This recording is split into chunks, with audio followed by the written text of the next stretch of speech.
from rookie MVP 08.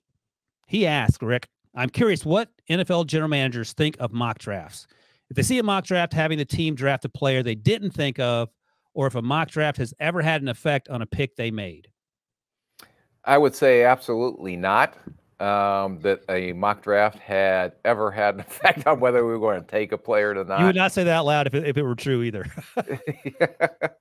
No, I can guarantee you that, true or untrue, that would never occur, I think, with any general manager to take a player that the mock draft had. But the reason I say that, I thought mock drafts were kind of interesting because you're getting all these expert like Ryan Wilson. I'm privileged and honored just to be on a show like him with him, just to learn about this whole process of the draft and everything. So, what a jerk. But what it was is it created some scenarios. So you would go through, and we actually had our analytics team that went through every mock draft that was entirely out there, which you wouldn't believe how many mock drafts are out there. I mean, must have hated the person you made do that job. So they created an algorithm to come up and to measure all these mock drafts, kind of even graded some of the mock drafts, and then where more than likely these guys were going to go. So it was an average of all the mock drafts and where they were probably going to get selected. But the reason why mock drafts are hard on guys like Ryan Wilson and Pete Prisco are because they do not have the same information that the teams have. They do not have medical information. They do not have psychological testing. They do not have intelligence scores.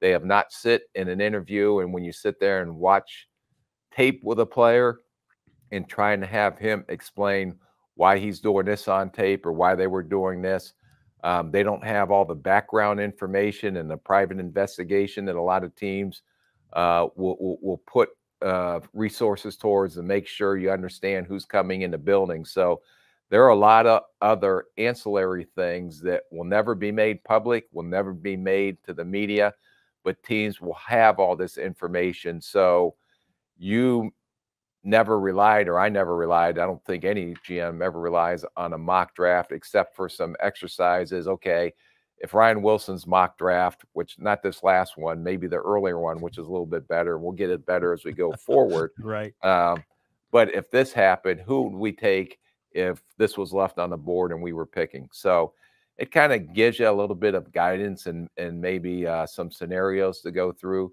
But for the most part, it would never have an impact because of all the information that we have that a lot of the public and a lot of the media and NFL draft analysts do not have or will probably never have.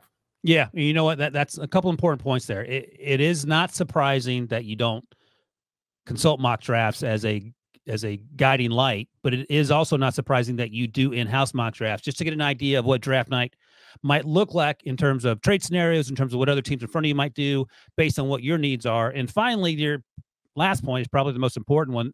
The media has no idea about the injury history in large part, the evaluations that you do, the sort of the written, the psychological stuff that you guys do.